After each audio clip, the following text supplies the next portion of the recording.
quelque chose change. Pas brutalement, mais profondément. L'année 2026 n'arrive pas comme les autres. Elle ne fait pas de bruit. Elle installe un climat. Un climat où beaucoup ressentent de la fatigue, de l'incompréhension et parfois même un besoin urgent de se recentrer.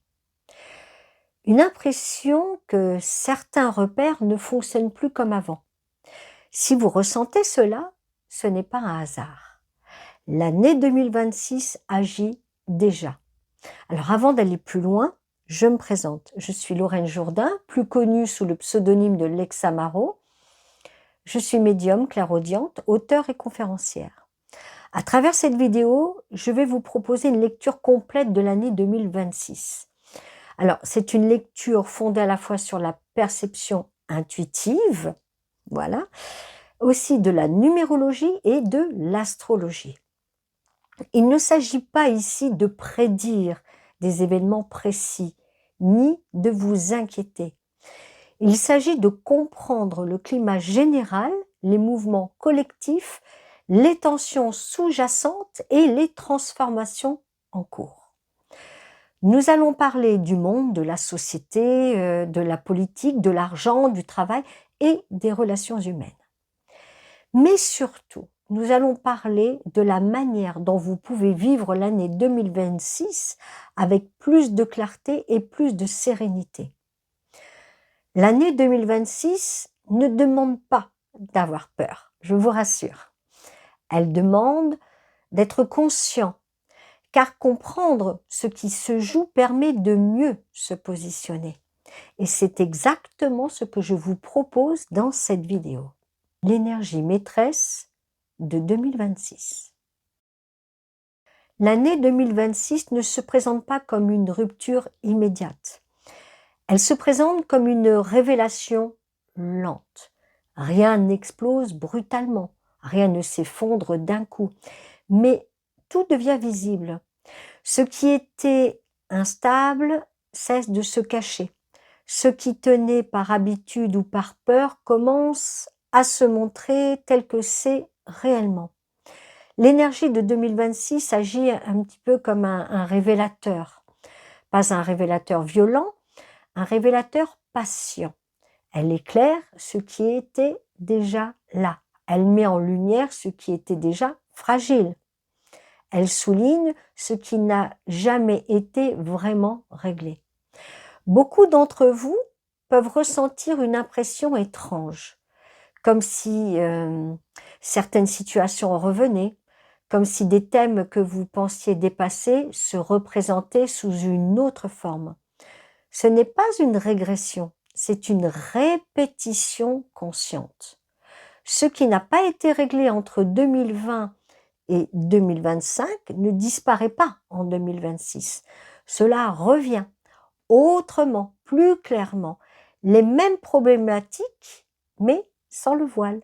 Les mêmes choix à faire, mais sans échappatoire. L'énergie de 2026 ne vous demande pas de créer du nouveau à tout prix. Elle vous demande d'assumer l'ancien, assumer ce qui a été repoussé, assumer ce qui a été contourné, assumer ce qui a été compris mais jamais vraiment intégré. C'est une année où les demi-réponses ne suffisent plus. Les compromis intérieurs deviennent lourds. Les non-décisions se paient émotionnellement. Vous pouvez ressentir que certaines situations ne tolèrent plus l'attente. Pas dans la menace, mais dans l'insistance. L'énergie de 2026 ne force pas. Elle répète encore et encore jusqu'à ce que le message soit entendu. Ce qui est solide se confirme, ce qui est fragile se révèle, ce qui est faux fatigue. Et ce mouvement concerne tout le monde, les individus, les relations, les structures, les systèmes. L'année 2026 n'apporte pas le nouveau, elle oblige à assumer l'ancien. Pas pour punir, pas pour bloquer, mais pour permettre un vrai passage. Car ce qui n'est pas assumé ne peut pas être transformé. C'est cela la couleur réelle de 2026, une année qui ne promet pas, une année qui montre. Prédiction politique et institutionnelle. En 2026, le pouvoir ne chute pas, mais il fatigue. À l'échelle du monde, les systèmes politiques montrent des signes d'usure. Pas une crise brutale, une fatigue profonde. Les gouvernements ne sont plus dans la vision, ils sont dans la gestion. Il ne s'agit plus de construire l'avenir, il s'agit de tenir, de contenir, d'éviter que tout ne se déséquilibre. Les décisions prises en 2026 sont majoritairement défensives. Elles cherchent à limiter les dégâts, pas à transformer en profondeur. Il y a moins d'élan, moins de cap clair, moins de projection collective. Cette fatigue n'est pas toujours visible, mais elle se ressent. Les discours continuent, les annonces se succèdent, les structures restent en place. Mais la confiance, elle, s'érode lentement. En 2026, la contestation change de forme. Ce n'est pas une année de révolte massive, ce n'est pas une année de soulèvement, c'est une année de désengagement. Les citoyens ne crient pas plus fort, ils se retirent, ils participent moins, ils croient moins, ils attendent moins. Il y a une forme de distance intérieure qui s'installe, non par indifférence, mais par lassitude. À l'échelle de la France, ce climat est particulièrement sensible. Les institutions tiennent, il n'y a pas d'effondrement, mais il y a une fragilité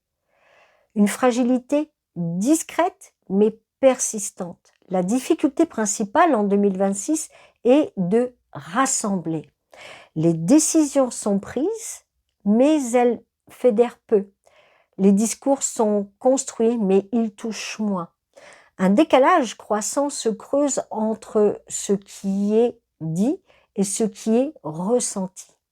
Beaucoup d'entre vous peuvent avoir le sentiment que les paroles officielles ne correspondent plus à la réalité vécue.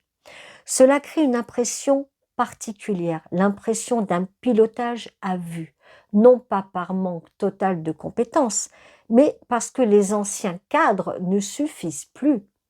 Les repères politiques hérités du passé peinent à répondre aux enjeux présents. En 2026, le pouvoir tente de maintenir un équilibre instable. Il s'adapte au jour le jour, il ajuste, il corrige, mais il peine à proposer un récit commun dans lequel chacun peut se reconnaître. C'est cela, l'usure structurelle de 2026. Pas une chute, pas un chaos, mais une perte progressive de cohérence. Et cette usure se ressent davantage dans les esprits que dans les faits visibles.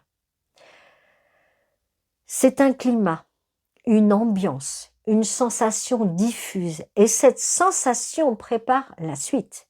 Car quand un système ne s'effondre pas, mais ne convainc plus, quelque chose d'autre se prépare toujours. Ressenti social et psychologique. En 2026, le ressenti collectif évolue, pas brutalement, progressivement. Beaucoup de personnes ressentent une fatigue, alors pas seulement physique, une fatigue mentale, une fatigue émotionnelle, comme si le poids des années passées se faisait sentir. Les gens ont moins d'énergie pour lutter, moins d'énergie pour expliquer, moins d'énergie pour convaincre. En 2026, la confrontation recule, les débats épuisent, les conflits fatiguent. Beaucoup choisissent le silence, pas par soumission, par préservation. Le retrait devient une protection. Les gens se replient sur l'essentiel. Il y a une perte de sens diffuse, pas une dépression générale, mais une question persistante. Pourquoi continuer ainsi? Pourquoi maintenir ce qui n'a plus de sens? Les automatismes ne fonctionnent plus. Les routines vides pèsent. Ce qui était tolérable avant ne l'est plus. Les relations changent. Les liens se trient naturellement. Moins de relations par habitude, moins de relations par peur, plus de sélection instinctive. Les cercles se réduisent, mais se clarifient. Les gens préfèrent peu, mais vrai. Les faux échanges fatiguent vite. Les masques deviennent lourds. Faire semblant coûte trop. Sur le plan psychologique, 2026 agit comme un révélateur. Les incohérences intérieures se ressentent dans le corps. Fatigue, tension, irritabilité, ces signaux ne sont pas des faiblesses, ce sont des alertes. Un appel à la vérité intérieure. En 2026, le besoin d'authenticité devient central. On ne peut plus se mentir, ni aux autres, ni à soi-même. Ceux qui s'écoutent comprennent plus vite. Ceux qui ignorent leurs signaux s'épuisent. C'est cela le vécu réel de 2026. Moins de bruit, plus de lucidité, moins de masques, plus de vérité. Argent, économie, sécurité matérielle. En 2026, l'argent devient un sujet central, pas par abondance, par tension. Ce n'est pas une année d'effondrement économique, c'est une année de réajustement profond. Les certitudes financières se fissurent, les sécurités que l'on pensait stables montrent leurs limites. En 2026, l'argent ne circule pas librement, il est retenu, observé, calculé. La peur de manquer augmente chez beaucoup, même chez ceux qui ont. L'argent devient émotionnel. Il génère des tensions intérieures, des inquiétudes, des arbitrages difficiles. En 2026, les dépenses inconscientes coûtent plus cher. Les excès se paient, les retards se ressentent. Repousser les décisions financières fatigue. Ignorer la réalité matérielle fragilise.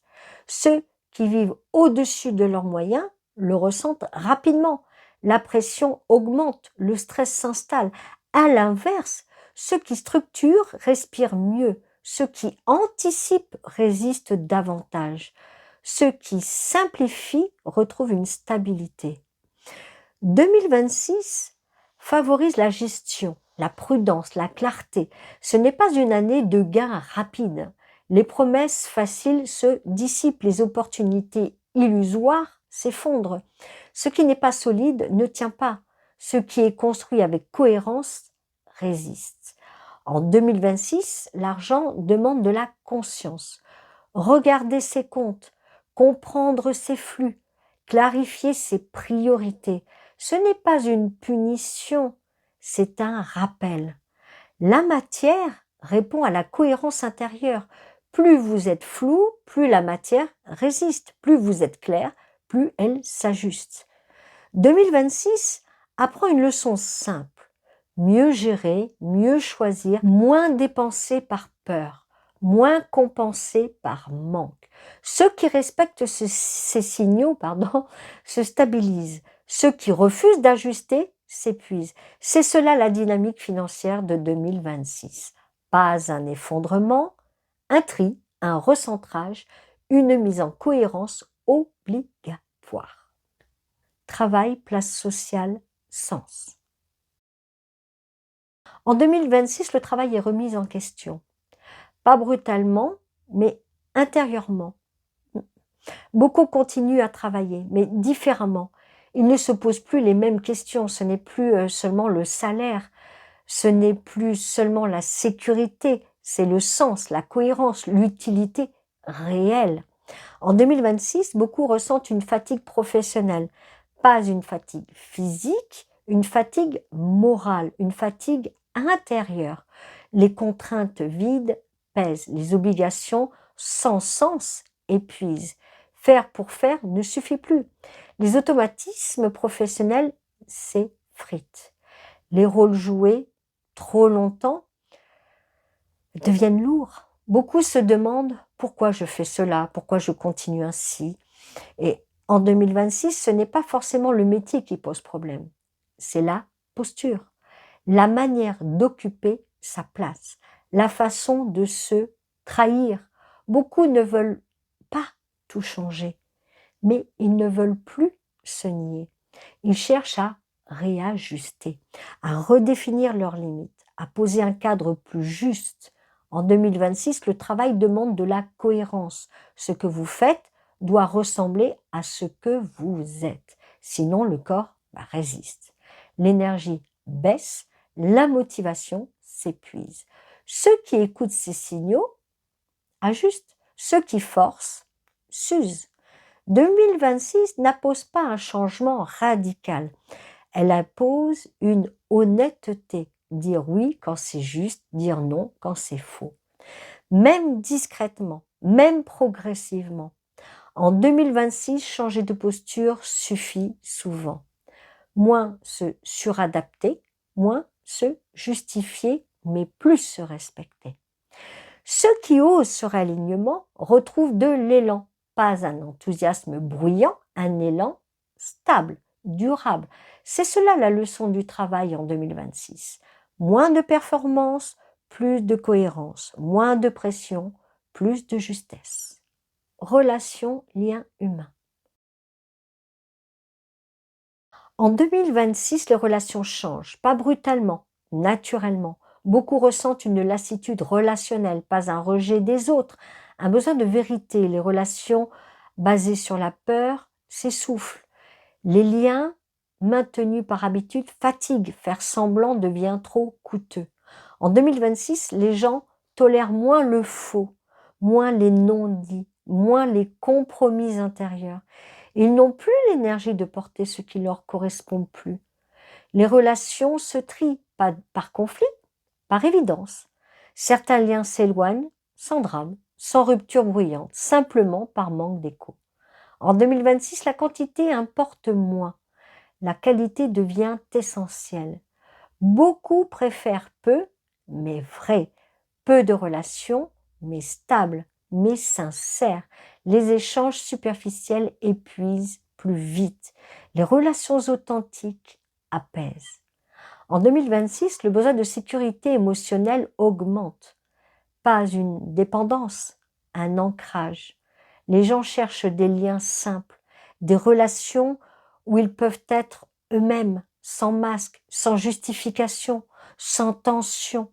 Les conflits non résolus du passé peuvent remonter, pas pour blesser, pour clarifier. Ce qui n'a jamais été dit demande à l'être, soit par la parole, soit par la distance. En 2026, le lien ne se force plus. Ce qui tient est juste, ce qui se défait n'était plus aligné. Ce mouvement peut déstabiliser, mais il libère, il allège, il assainit. Les relations qui traversent 2026 en ressortent plus solides, plus vraies, plus conscientes. C'est cela la transformation relationnelle de 2026. Moins de liens par peur, plus de liens par vérité. Lecture astrologique par dynamique. En 2026, aucun signe n'est épargné, mais chacun ressent différemment. L'année agit par pression de réalité, pas par événement soudain, par ajustement progressif. Il est donc plus juste de parler de dynamique plutôt que de destin isolé. Voici comment l'énergie de 2026 se répartit. Pour que vous puissiez vous situer, signe de feu. Signe de feu, c'est le bélier, lion, sagittaire. En 2026, le feu doit trouver un sens. L'élan existe, mais il ne peut plus partir dans tous les sens. Le défi est clair, choisir une direction et s'y tenir. Le risque est la dispersion, faire trop, commencer sans finir, s'épuiser. La clé en 2026, c'est canaliser l'énergie, agir moins, mais agir juste. Pour les signes de terre, Taureau, Vierge, Capricorne.